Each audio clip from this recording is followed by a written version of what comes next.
We're building a boat to take to Alaska, and last week was a massive reality check. After sandblasting, we uncovered severe corrosion.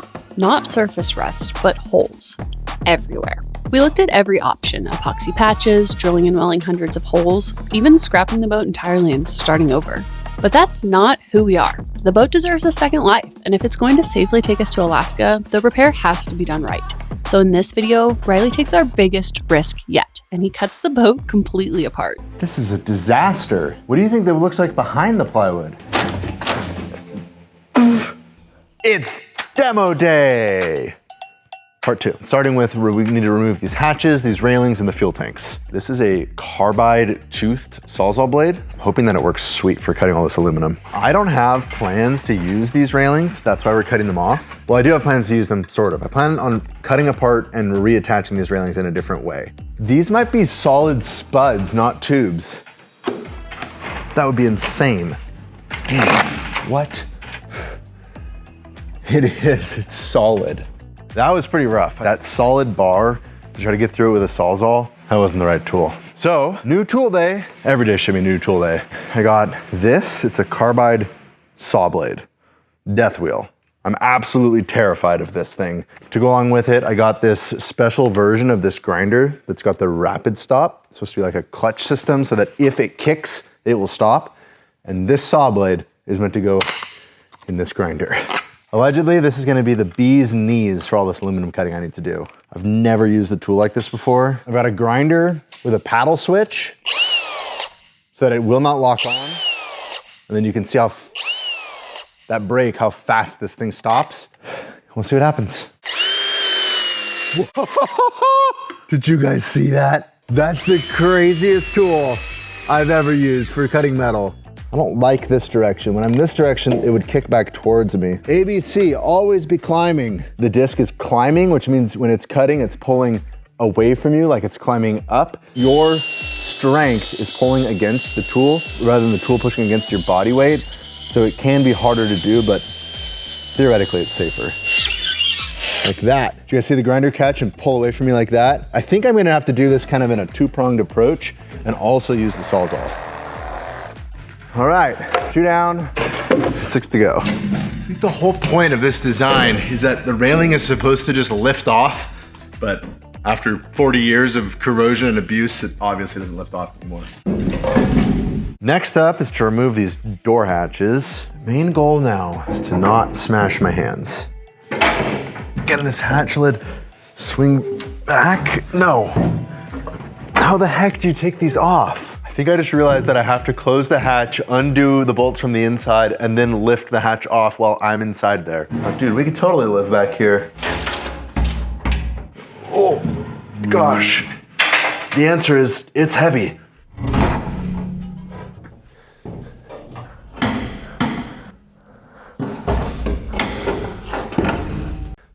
That's heavy. 1 down. It's like everything that I was going to keep is now coming out. So next thing to remove is the fuel tanks. Hopefully there's no fuel in here. It smells like old fuel. That's kind of wild. This elbow on the filler neck was even grounded. Something to keep in mind as I rebuild.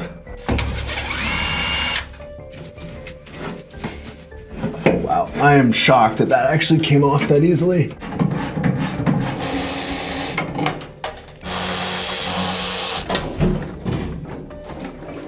Oh, there's still some diesel in this one. This is the tank that fed the diesel heater. Now, theoretically, how do they get this tank in here? Oh, there we go, okay. Aha, it's free! This tank is heavier than it looks, I promise. Oh my God. Why is this tank so heavy?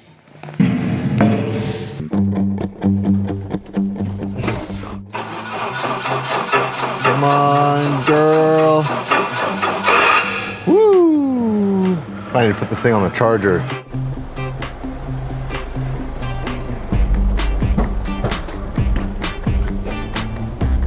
Pretty good chances are I get the forklift stuck in the snow right now. I think they're pretty good.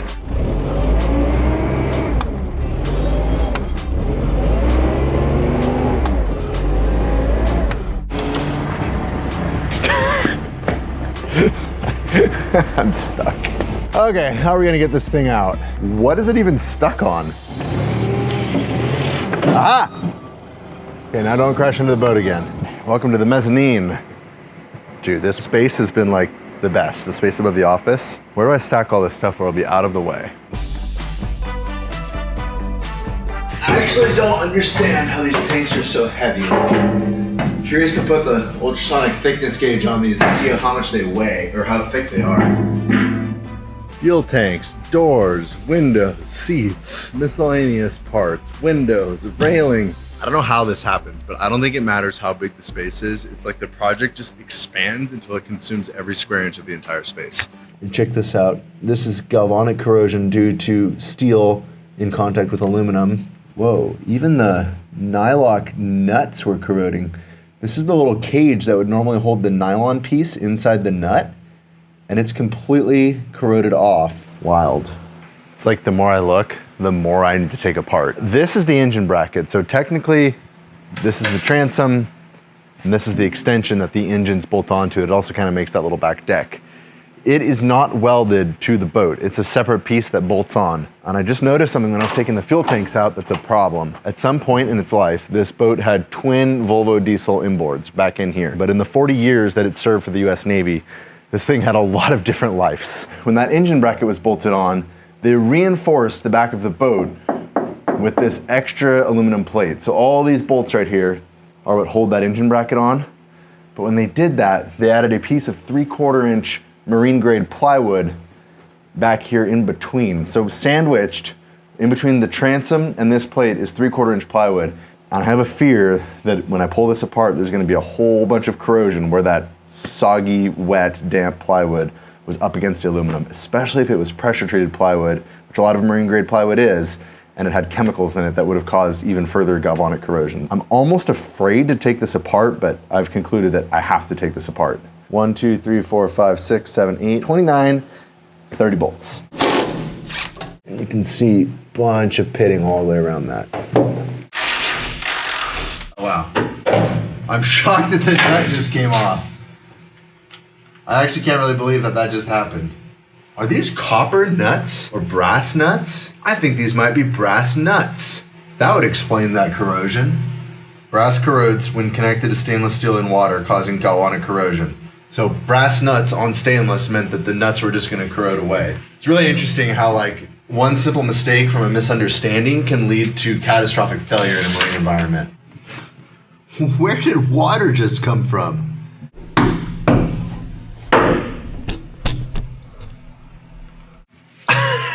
I have no idea why there's water coming out of this. Do you want to see something crazy? What? Look at all that water. I have no idea where that came from. I took a bolt out and water just started squirting. I think the plywood that I told you about is acting like a sponge. I think we're about to learn a huge lesson on what not to do when building a boat. Better learn now than like when it's in the middle of the ocean, right? What are your thoughts on this project right now? Honestly, I want to be out here helping you. It's like a roller coaster, a moment of like overwhelm and then really excited, and then overwhelmed and really excited. And I think I'm at the really excited point right now. Do you know what I do every time I'm overwhelmed? I walk over and I pretend like I'm driving. Or you just ask Oliver. Like, my favorite thing to do is ask Oliver, Oliver, where are we going to take our boat? And he goes, Homer, Alaska. And then we say, what do you want to do in Homer? What's he say? What does he say? Play on the excavator. Oh. Yeah. Go to the park in Homer, Alaska. Go to the park and play in the sand on the excavator. I feel like I'm taking a master's course in corrosion and what not to do when you build a boat. Aluminum is getting eaten away faster than the brass, and the aluminum is the sacrificial anode in that situation. But because there's also stainless, then the brass is eroding faster than the stainless. So it's like this 3-step effect in that area where we have stainless, brass, and aluminum all in contact with each other. And then there's wood in the mix too. So we're ready to pull this bracket off. I've got 2 bolts still holding it. I'm just gonna lift up with the forklift and we're gonna see if it breaks free. But first, coffee. The biggest downside to starting a coffee company is that I drink coffee all the time. Is that even a downside?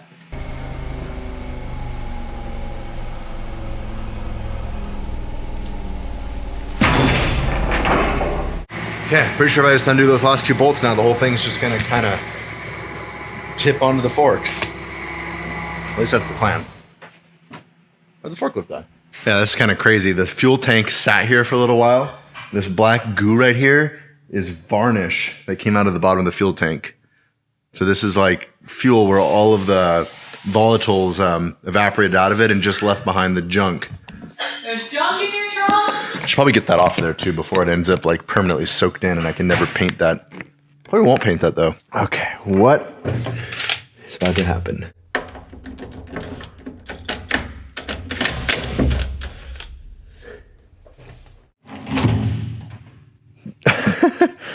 That was funny. All right, outboard bracket removed. Now let's go see if we can get that piece of wood out. Is this screwed on? Is it welded? No, it's shoved.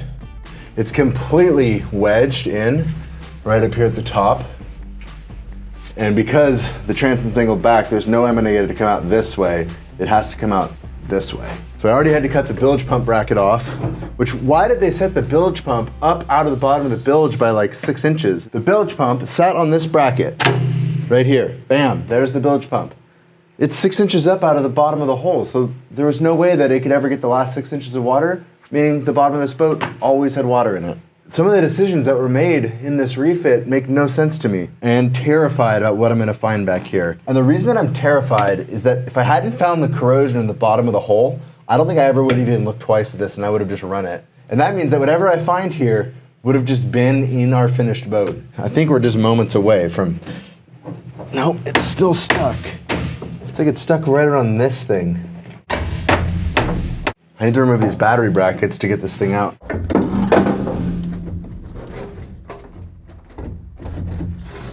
What are you attached to on the other side, Mr. Bolt? I don't want to miss the pivotal moment when the whole thing goes boom. I think I need to use my little grinder tool and just try to relieve some of the pressure in a few spots. This is the one. It's going to come out right now when I pull. 1, 2, 3. Oh, we're a lot closer anyways. Is it really that? There it is. Did you see that move? Dude, this tool, best thing ever for aluminum fabrication. I don't even know how I would have made those cuts without that thing, but that thing makes it like zip, zip, zip. All right, here we go. Aha, it's free!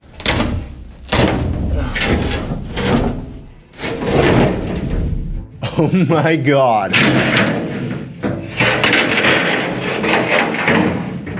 It's 1/4-inch plate with some really crazy corrosion on the backside. This is a disaster. What do you think that looks like behind the plywood? Friends don't let friends sandwich wood and aluminum on a boat. This is nuts. I really want to know who in their right mind thought this was a good idea. I'm gonna send him a picture of my friend Alex. He's a mechanical engineer that works on sailboats. I think he'll like this. That's one way to reinforce a transom.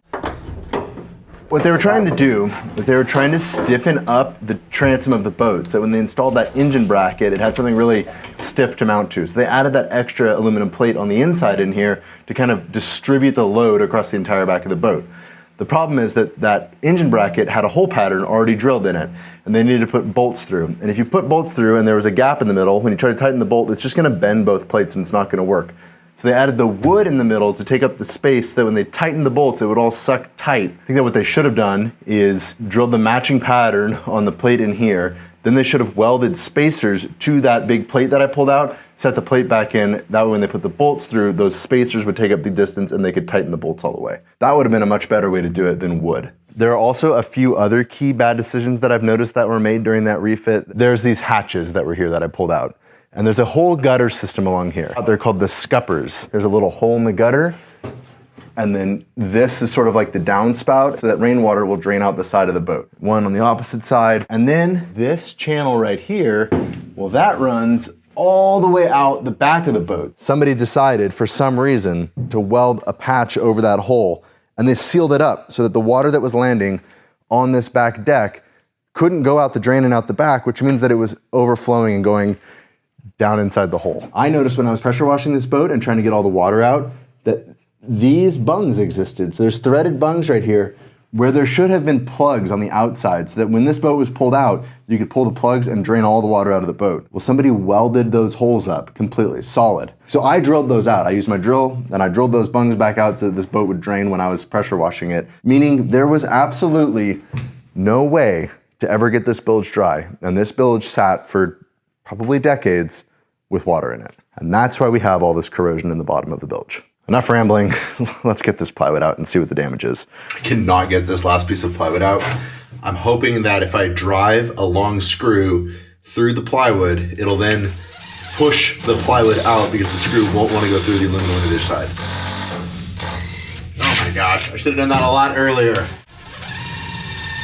I forgot to put my mask back on. There we go. Last piece. The number of times this boat has been washed is starting to get pretty funny. I'm gonna try to pressure wash all that junk off the back of the transom, and I'm hoping that it's gonna let us see a little better. I don't know how stuck all that stuff is. Good morning, welcome back. I left here in a bit of a hurry last night, so I actually haven't really looked at this at all since pressure washing it, and now that it's all cleaned up. So we're gonna investigate this together. This is by far the worst corrosion on the entire boat. So that's 70% of the way through the hole, right here. 215, the hole is 240. So 0.035 left before we're through the hole. I mean, it's all over. If you can see this square plate, that's where the outdrives would have bolted on. The transom's actually worse than the bottom of the hole, so we're gonna be taking the entire transom out. What order do I do all of this in? Do I start by repairing the transom and then move on to the hole? I kind of think the answer is yes. I think this is gonna teach me a lot about how to do the hole before I get to the hole. Got my whole pattern marked out. Honestly, it doesn't really matter what I cut as long as I cut all of the corrosion out, which is terrifying. But honestly, not as terrifying as the amount of corrosion that I'm about to remove. It's a big, scary step, but this is even scarier. And I think that's kind of lightened my mood a bit about this and made it easier for me to get started. Until now, I've just been agonizing over the plan. So I'm using a hole saw so that we're not gonna have a sharp corner on the inside of our patch, because a sharp corner would be a stress concentration and the potential for either the weld to fail or for a crack to radiate out of that corner. Normally, you'd also want to use some sort of cutting oil when using a hole saw, but I don't want to do that in this situation because I don't want to add oil or lubricant or anything dirty into this area that I'm going to be welding in the future, because any oil that gets in there could contaminate the weld and therefore cause a leak. So.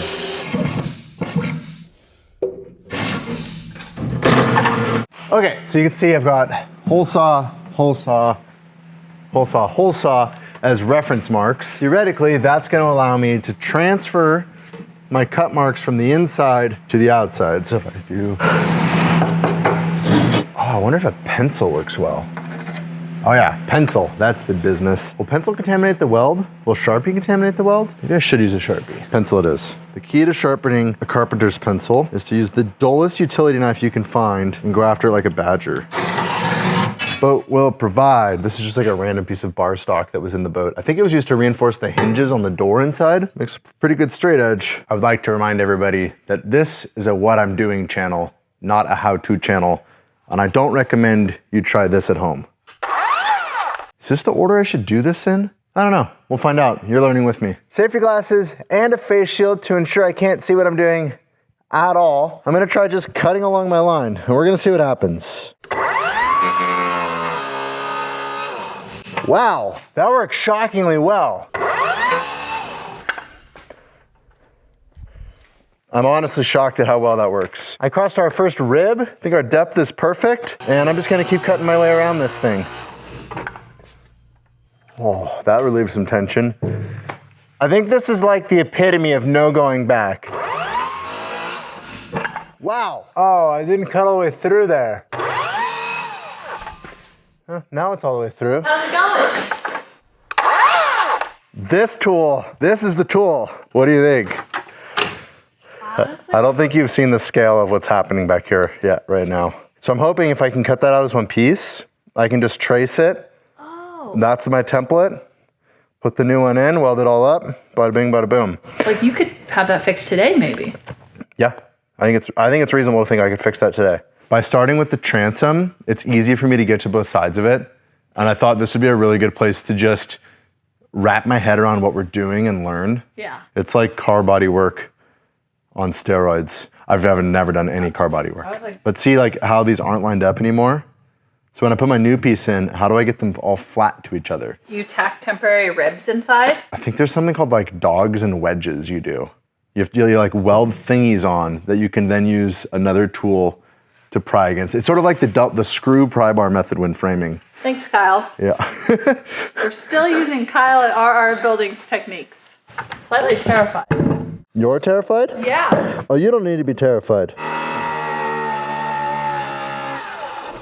The hard part is gonna be crawling around underneath this thing and holding this saw over my head. I've gone from feeling like this is impossible to this is possible. Okay.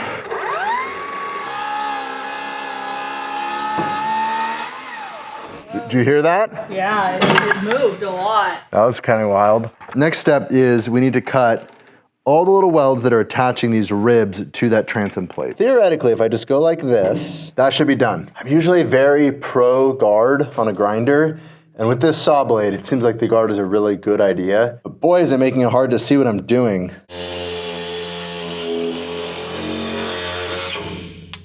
There we go. Now I can see. Okay, theoretically now, this whole side is free. Whoa! Ha ha ha, it worked! It worked! I don't have very much left to go, but I can't figure out how to get down in here. Woo! Then I'm just gonna have to cut a piece of it out and then piece this back together so I'm working with a smaller piece and I can get to it from the other side.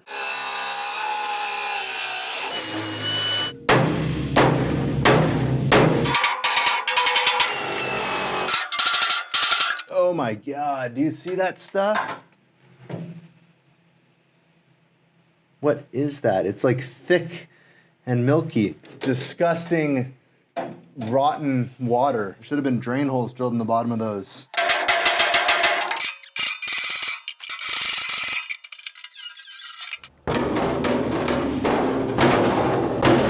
We're almost there.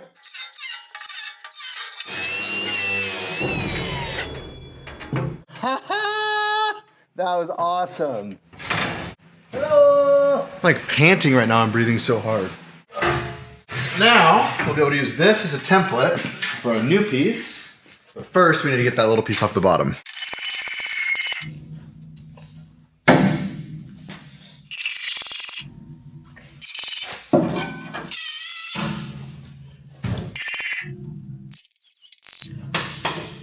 So this goo that I'm scraping out it's a result of there not being any drain holes in the bottom of these channels. Crazy sand. Any water that built up inside these channels had no way to get out. It was just stuck in there forever. Stop and drill some drain holes right now. Don't fight this problem later. Thanks to Incogni for sponsoring this video. So Incogni has become a very important tool for my family, and let me tell you why.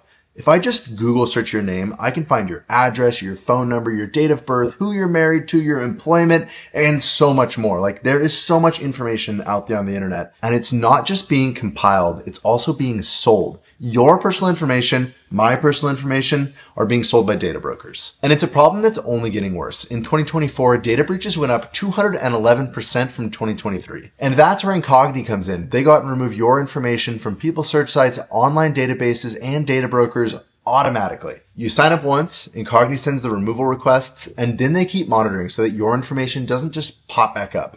Personally, we use the Family Unlimited plan because it includes custom removals. If you find your information on some random website, you just send them the link and a real privacy expert takes care of it. If you care about protecting your family, your home, and your privacy, now is the time. Use the code AMBITION at the link below to get 60% off an annual plan, and thanks again to Incogni for finally getting my privacy back.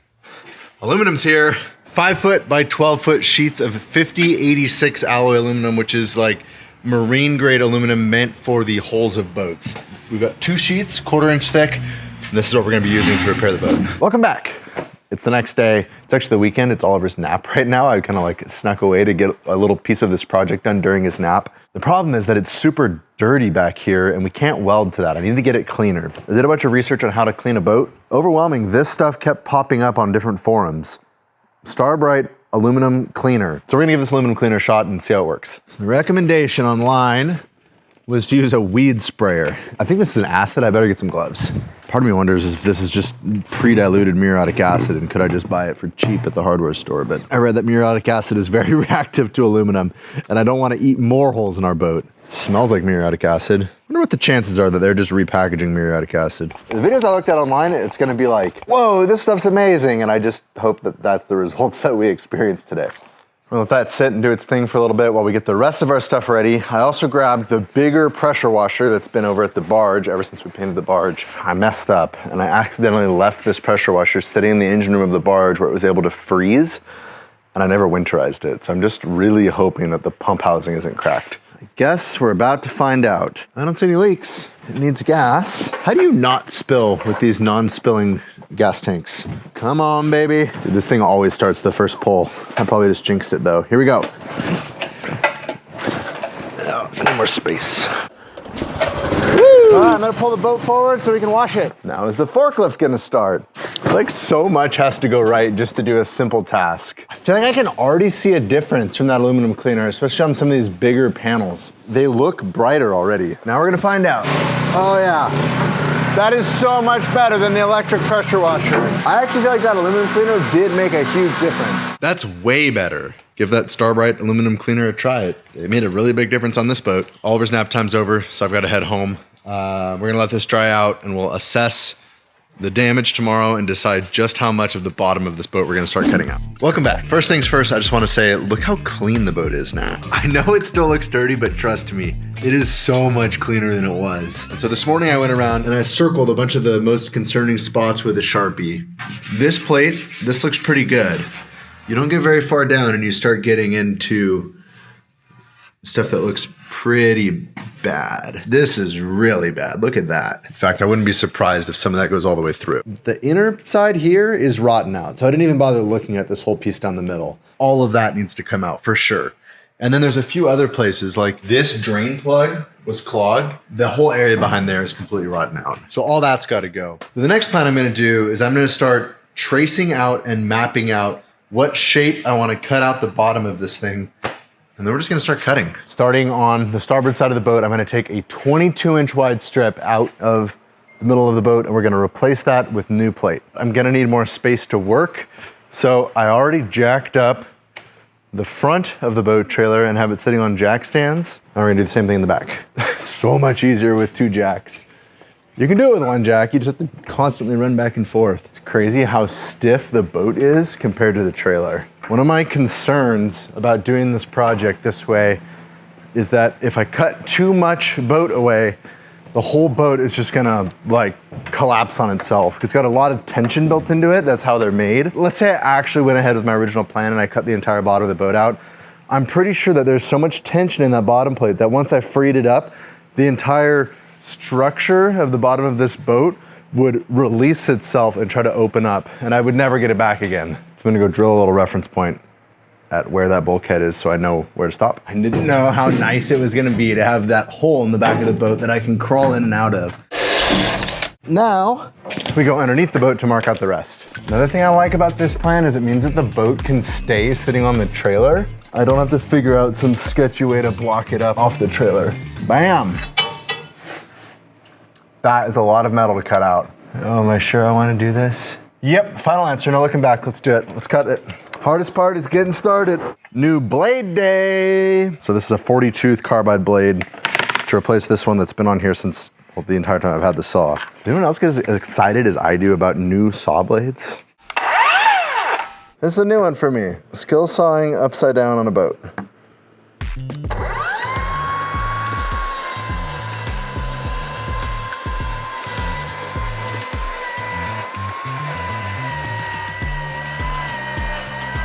That new blade is amazing. That is awesome. Wow. Get this camera set up and let's get this thing cut out. Maybe this is actually gonna go quicker than I think.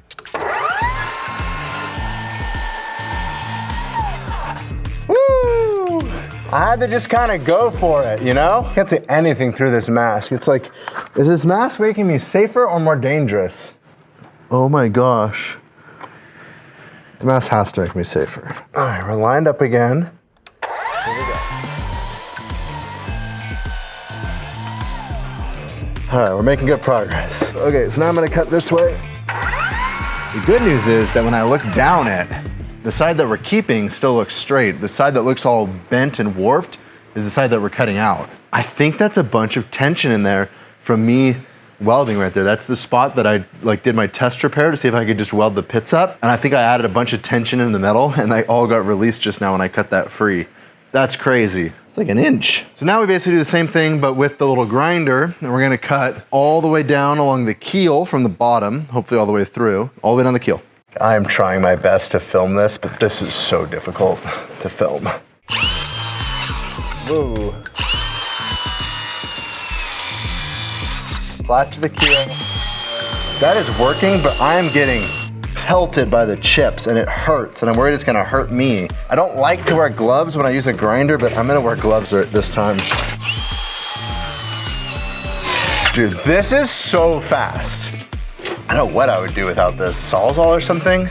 Tell you what though, this is gonna rip through some batteries. I managed to kill both grinder batteries, so the grinder's now dead. So I'm gonna attempt to try to use the Sawzall now to finish this cut along the keel. Hey, that's actually working shockingly well. There's something interesting here. Come into my boat. So right here, there's already a little patch welded in. I don't know what, I don't know why, but I'm very curious to find out. It means that now I need to cut through 2 layers. Whoa! The whole weld just cracked. I guess that means I don't have to cut anymore. Cut, cut, cut, and then it just cracked right here. Crack, all the way along. The entire perimeter is free. And the next step is gonna be to start carefully, surgically cutting it away from all the ribs. Look how much wider this is now. That was just a saw blade, now it's like a 1/4 inch. The tension that we released, that allowed the whole of the boat to splay open a little bit.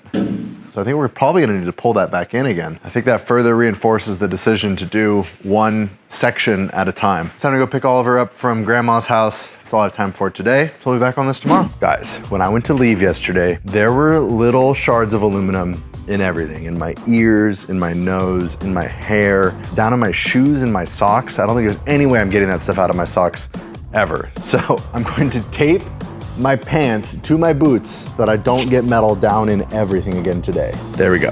This morning I'm gonna try using the plasma cutter to cut all those ribs free, because there's a lot of areas that there's just no way I'm getting a grinder in there. So I've owned this plasma cutter for over a decade, but it's always been attached to the CNC plasma. It wasn't until the dump truck project 2 summers ago that I ever even used my hand torch. I can't believe it's taken me this long to use a hand torch on a plasma cutter. We've got a box fan going to try to suck the fumes up out of there and catch them in that filter so they don't go all the way through the shop. And then that blue thing, it's like a vacuum cleaner for welding fumes, because there's still paint on the bottom of this boat and there's a lot of nasty stuff, and I don't want to be breathing all those fumes. That's gonna work. My double safety glasses, on the other hand, this is not dark enough. I need to wear my welding hood.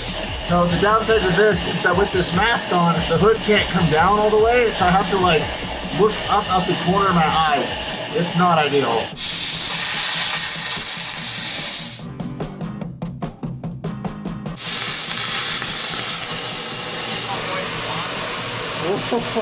Andy, have you ever seen me wearing so much safety gear? Where do you get this from? There's a place in Spokane that only sells aluminum. Oh wow, there's a lot of smoke in here. A lot of you know Andy. Andy's the guy that helped me build the house 2 summers ago, a good friend of mine, and he started posting on his channel over at Expedition Rove on YouTube. So this is that back area. Oh wow. And obviously you can't see that from the outside at all. Couldn't see it at all. This piece right here and this were sandwiched together with plywood in the middle. So how did you find it? I took that bracket off that held the engines. Yeah. And it was through bolted. And then when I took the bolts out, they were really long. And I'm like, what the heck? Why are these bolts so long? They had filled this 2-inch gap with plywood and sandwiched another piece. Plywood? I'm wondering the same thing. There's 2 very different qualities of work on this thing. The original manufacturer did a good job, and then somebody did like refit it. They used to have twin inboard diesels. When they took those out and put the outboards on, whoever did all that work. Have you welded aluminium? A little bit. Back to the DIY. If you want to see more Andy content, you can find him on YouTube at Expedition Rove. That was a fun distraction. Okay, back in the boat. Now I need to get all the PPE back on again. It's working. I'm able to get it free.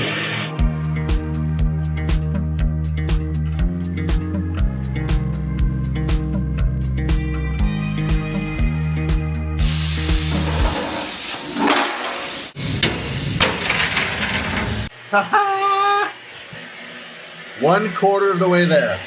Wow. It's like equal parts exciting and overwhelming. Exciting because I just made a ton of progress on a step that I legitimately couldn't figure out how I was gonna do. Overwhelming because, well, now our boat looks like this. Next is that I wanna know what's in this patch. Theoretically, if I just cut, I think this is a really good example of crevice corrosion. And in my research, this is the reason why it wouldn't work to just add a new piece of plate. This is what you'd get in between those layers. And the reason this happened is because this wasn't actually a watertight patch. There was a spot somewhere that allowed water to get in. Water sat between those layers and just sat there eating away at itself in the boat. I believe that this is a splice between 2 layers on this thing. And rather than just butt welding, they put this on like to double it up, and I'm curious to see what it looks like inside of here. Yes, that was a splice, and here you can see the weld, but there's no corrosion between the layers, and that's because they made watertight welds that didn't leak. I think the answer is yes, it's possible to layer 2 pieces of plate and it to work just fine in a boat, but the welds surrounding those 2 layers better not leak. And that's challenging. I feel like I learned something just now. New tool day! There have been a lot of new tools on this project, but I think that's because I'm doing a lot of things I've never done before.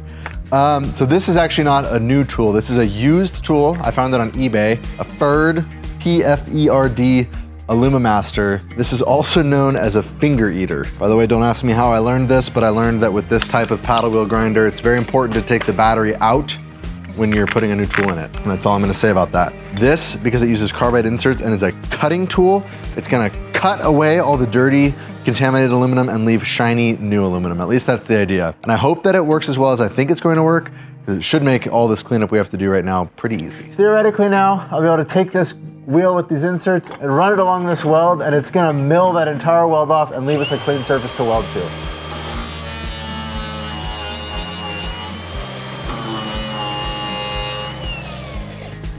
Dude, that is crazy. That removes material so fast and so easy.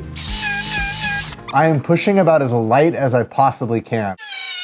I'm gonna try to do a slow-mo shot. If you've ever tried to flapper wheel off that much material, then you know how impressive this is. This is crazy. And the finish is like perfect. It's like having a milling machine that you're holding in your hand. I am so glad I bought it. Time to change the battery. I know it looks scary, and I'm sure it is dangerous, but it doesn't feel scary. It feels very in control. And that's why I'm not putting my face in line with the tool. No one got hurt, but the lesson learned, Riley, is don't get complacent with this thing. I think I'm just gonna set up a time lapse in the corner, and then I'm just gonna work my way all the way around and cleaning up all these edges and plasma cut grimy parts. Enjoy the time lapse.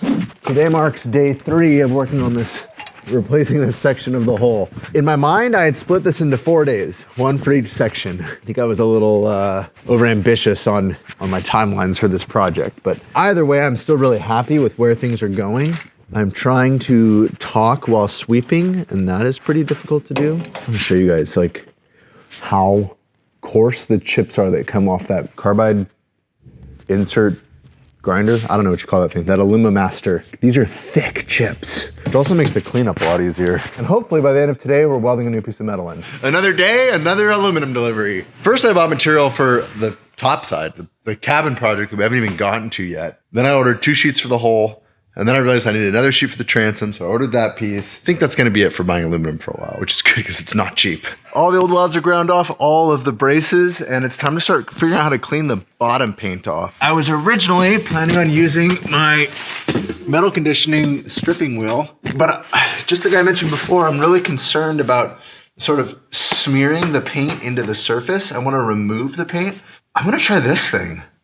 I think if I just ran this along, it would actually do a really nice job, so let's find out. Still not all the way down to aluminum. The paint on the bottom of this thing is so thick, but I think that's gonna work. Now I can see what I'm doing. Thanks, falling over light. It's definitely working, and it's definitely better than holding that heavy metal conditioning tool over my head and trying to strip all this paint. Now it's just a matter of doing it.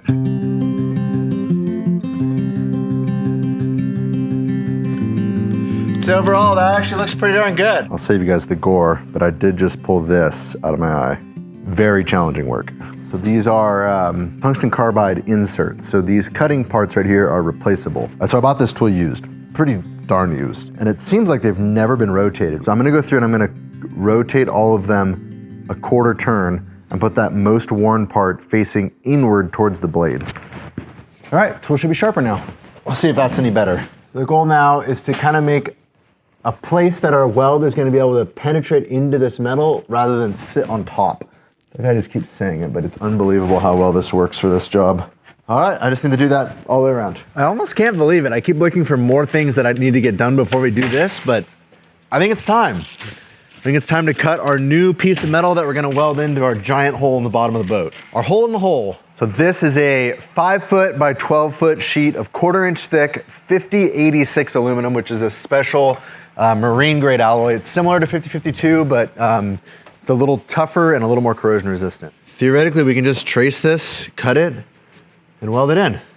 I think it'd be a good idea to sanity check all of this though, and double check the measurements, which isn't really like me. I'm more of a send it kind of guy, but this aluminum was really expensive. I think it was $980 per sheet of this, per 5 by 12 sheet. Here goes nothing.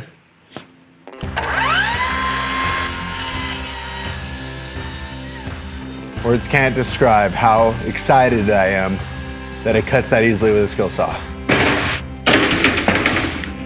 Oh, that's actually heavier than I expected. So it's gonna get just a light bevel. The camera has a really hard time focusing on the aluminum. Now for the hard part. I legitimately have no idea how I'm going to slide this into place. I mean, luckily I can slide it in and set it on the trailer bunks, and then we're gonna have to somehow lift it, hold it, and align it. Do we need to flip the boat over? How do I do this? If I clamp some C-clamps in, right, now we can set this side of the plate on the C-clamps. Can I finagle this thing up on top of the clamps? I can't believe I just did that. I thought for sure it was just gonna go. That's pretty close. Can I just use a floor jack now to lift the other side into place? Dude, if this works, this is gonna be way too easy. No way. It's working. It's working. No way. Slide this. Ah, no. Dang it. I added another clamp down there that's turned around like this one so that it can't fall off, at least not as easily.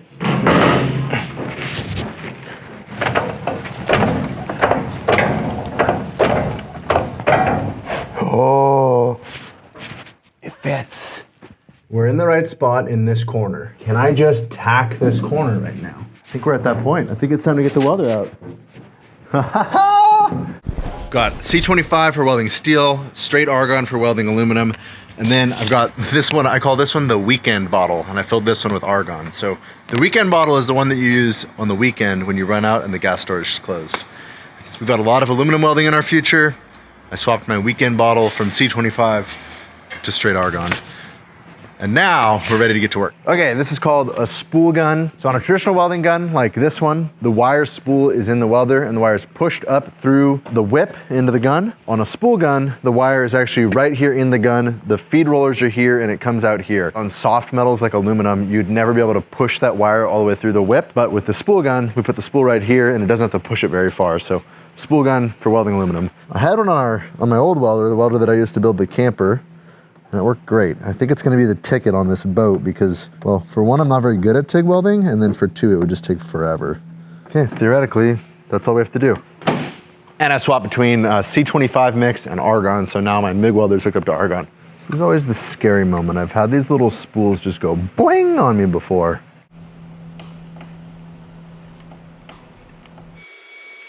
Okay, theoretically, we're ready to weld. All right, I did a few practice welds. Let me show you. This one first, and I kind of started to panic. This one second, still not good. Adjusted some settings. We're getting better. This one I actually ground off to make sure we had penetration. And then this one, it's passable. Hopefully I just keep getting better as we go. But at least we've got good penetration with no porosity and a weld that looks okay. All right, let's go see if we're lined up still. Oh, I think we actually might still be perfectly lined up. Sweet. So this corner is exactly where we want it.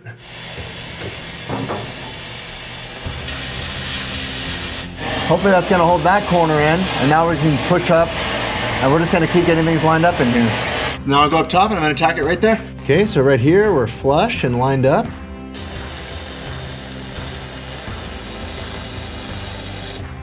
Maybe that was more than a tack. Okay, now I'm gonna move down to the front corner.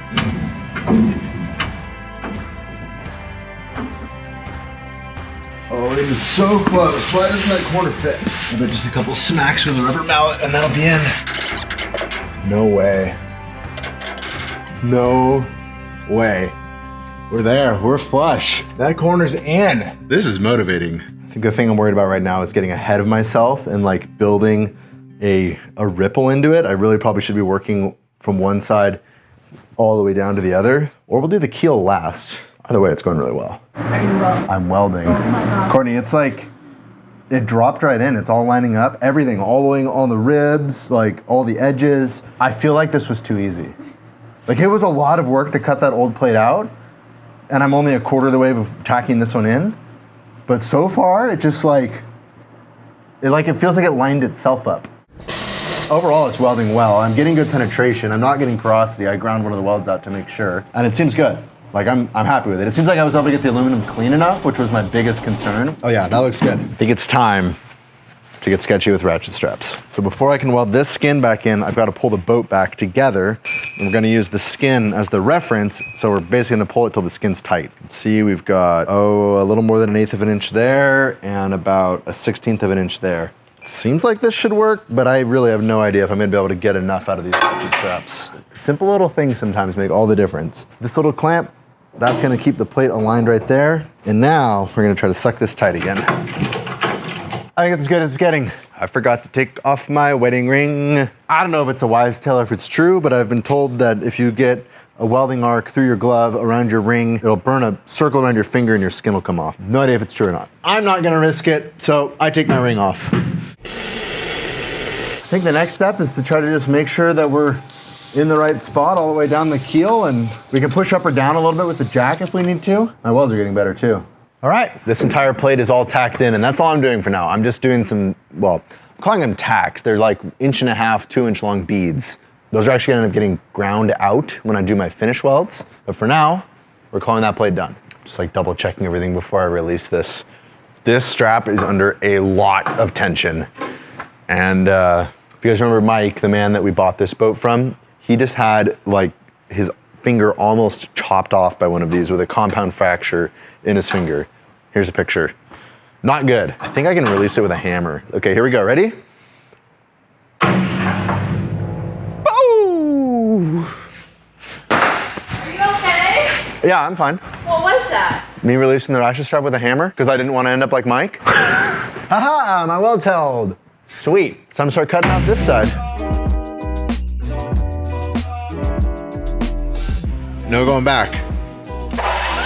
If you can imagine ripping a sheet of plywood overhead where the sawdust was like 1,000 razor blades, that's what doing this is like. I think that's by far my least favorite part of this project so far. It's not all fun, you know? Like a lot of it's fun because it's challenging. That's what makes it fun. This isn't challenging. This is hard work and miserable. If I haven't said this enough times in the last few days, this is a what I'm doing channel, not a how-to channel. I need to pick up this side of the boat to get it off the trailer bunks. I've got the jack wedged against the tire and it started to lift, so yep, we're moving.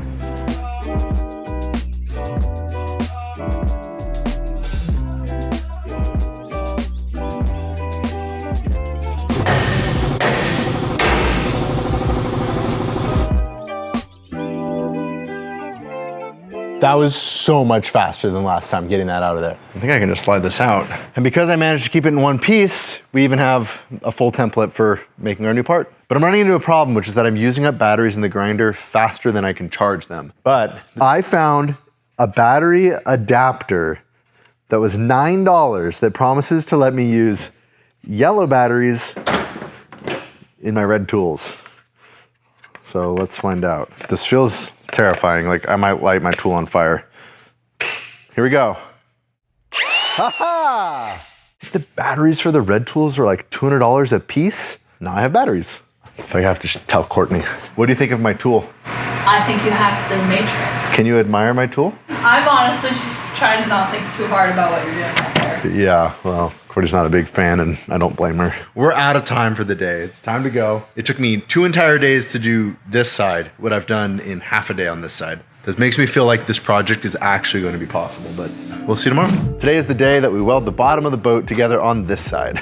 I'm so glad that I did all of this. Like, this has been a ton of work and it's only the beginning. But if I hadn't done this, I would just keep finding that corrosion and it would just bother me. Like, I don't think I would ever be okay with it. The entire time I would just constantly be thinking about all of the corrosion on the boat and the consequences of what could possibly go wrong. Now I need to fully weld them in from the bottom side because once I put the plate in there, I'm not gonna be able to get to a lot of those spots. There's no way I'm gonna be able to weld that once there's a plate covering this up. I know I said that I'm only tacking things with this welder, but I guess we're gonna fully weld these. Wish me luck. I think the rest of that I can get to from above. This is a template. So just like before, I'm gonna lay this down on our sheet and trace it out. Good thing I don't really care if this gets scratched because it's going in the bottom of the boat and it's all getting painted.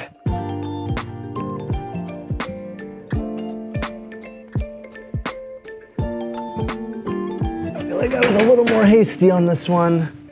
Wow. The trailer made that way easier. Oliver was so cute this morning. He came by the shop to see what I was up to. And he wanted me to know that I needed to be careful because there was a jack underneath the boat and he didn't want me to run it over when I pulled the trailer out. I explained to him, it's gonna be a while before Dad pulls this trailer out. Doesn't quite fit. At least it's too big, not too small. I'm gonna do all this and it's gonna end up too short, just watch. Now we just cross our fingers and hope that it's not too small. That was a lot more work than the other side. That side just sort of like, boop, dropped right in. This side, it's fighting me at every single corner. I don't want to jinx it, but I'm feeling like in a couple of hours, we're gonna have the transom plate all tacked in and this part of the fabrication work on the back here is gonna be done. I feel like this is the most likely one to just fit, but I also just have this feeling like it's not gonna even close to fit.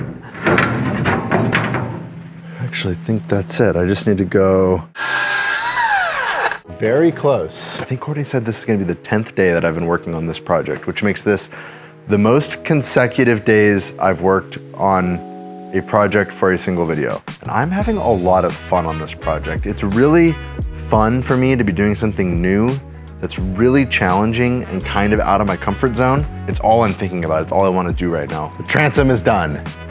At least tacked in. That actually went a lot easier than I expected. That was the fastest one yet. I cut that out today and fit it today and welded it today. I'm feeling excited right now. That pretty much wraps up all the repairs that we're gonna do on the rearmost 9 feet of this boat. And now it's time to move on to the cabin. And I think I've come to the realization that the only way I'm gonna be able to do this is to cut the entire cabin off, cut the entire floor out so I can get down there and make these repairs. That's it for this video. If you love this build and want to support us, please make sure to subscribe to this channel. Head on over to ambitionstrikes.com. Check out all the cool merch and coffee that we have for sale. Thank you so much for watching. We'll see you next time when we cut the cabin off this boat. Ready, set, Yeah. No, I can't move. I'm holding this with my foot. Open your eyes. Hey! Does this make it official? Makes it official, you guys. Are Dude. you ready? Yeah. You did it. One mission, one channel, and one more thing. 1 million subscribers. What? Oh my gosh, you guys. I've seen those hanging on the walls of other YouTubers, I know. and I never thought that we'd have one. I can't believe that we have a 1 million subscriber plaque.